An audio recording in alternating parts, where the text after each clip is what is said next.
Hello and welcome to a Smurd P video, and today we are looking at X-Men issue 16. Now I must apologize for being late. My local comic shop is still having issues and I'm still trying to juggle when am I waiting for them or am I buying it. So it's not going very well, so I am really behind. I think I'm a couple of issues behind on just X-Men. So writer Jed MacKay, penciler Nifo Diaz, inkers Sean Parsons, JP Mayer, and Lifesayer, colorist Flu Zivlunts Zoju.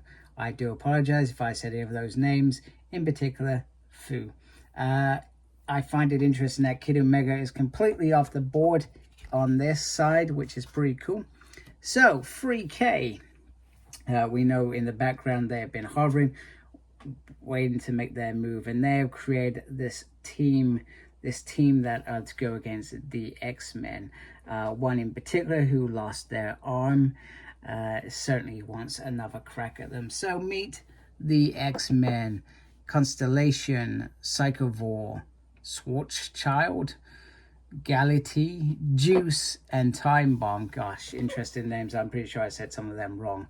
So they're here to be X-Men, and Scott Summers quite clearly says, if anyone's qualified to say who the X-Men is, it's me, and you don't cut it.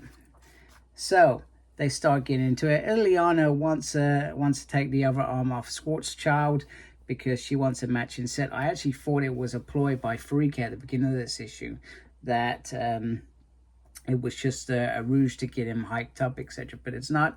Apparently she has the arm. Juggernaut is going after Twin. Meanwhile, Cassandra Nova is trying to get the young child who's turned into this great big monster on board. And she says they are the real X-Men. And I think you're going to be one of them. So pretty much.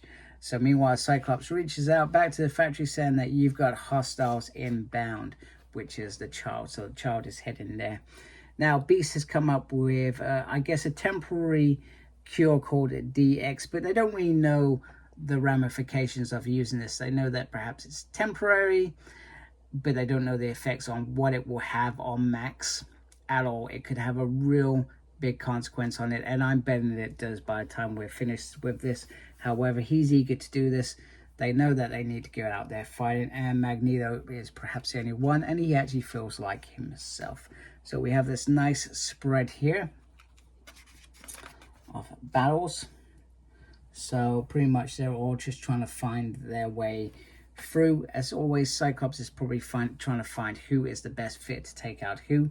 So Psylocke is after Time Bomb, and Time Bomb is, well, she's pretty cocky, to be honest with you. I think she enjoys it.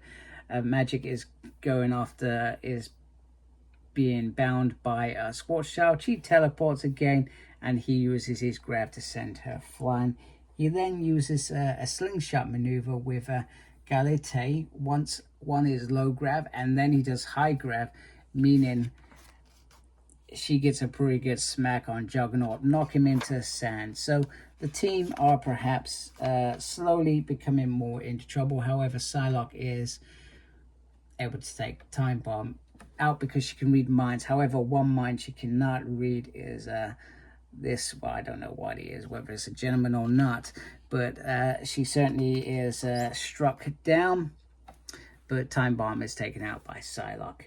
Meanwhile, Juggernaut tries to get back in the game. However, Juice decides to almost suffocate him, but he breaks free. Idol is, he sort of makes fun of Idol, like they basically call them dinosaurs, these X-Men. They're not really doing anything. However, she brings up an uproar, and Cyclops shouts for them to regroup. And then he wants to know, look, this is ridiculous. What do you actually want? It's very simple. They want to be X-Men, but to call themselves X-Men, they have to earn it. And this is the test. To be that, they have to prove that they are in the next evolutionary steps. Remember, these mutants have been created. You know, they were adults, grown-ups, and all of a sudden, they're mutants. So it's up to Cyclops and his team to stop them, but pretty much they intend to stop them because then they become X-Men in Nova's scheme, whatever that may be. Now, back to Magneto. So they kept the Sentinel up for a reason. It wasn't just to tell the townspeople that they had saved them. It was also a use for if they needed it. So Magneto, through his magnetic powers, with it standing up rather than it laying down and being destroyed, can use it. He basically says, in a nutshell, is if I can make it walk, well, I can make it fight. Damn, that next issue I'm really excited for. Look, this is like a fight of Godzilla versus a Sentinel, and it's absolutely fantastic. Look at this spread to finish off the issue. There was some really nice artwork in here, I've got to say. I really did enjoy this. The story was very simple, very straightforward, and exactly what I wanted to expect. Not much time for developments, but there were a couple of developments, in particular around Max and his struggles since losing control of his powers, and perhaps a temporary solution. We don't know how that's going to affect him. I thought that was quite interesting. Just 3K's growth. So there we go. Very nice issue. Enjoyed it. Looking forward to the next one, which I suspect is probably out and I need to go buy it. So hope you like my video. If you do, please thank you for watching. Thank you to everybody that subscribed. I really appreciate it. If you subscribed, if you haven't, that'd be great. And embrace geekiness. Take care. Goodbye.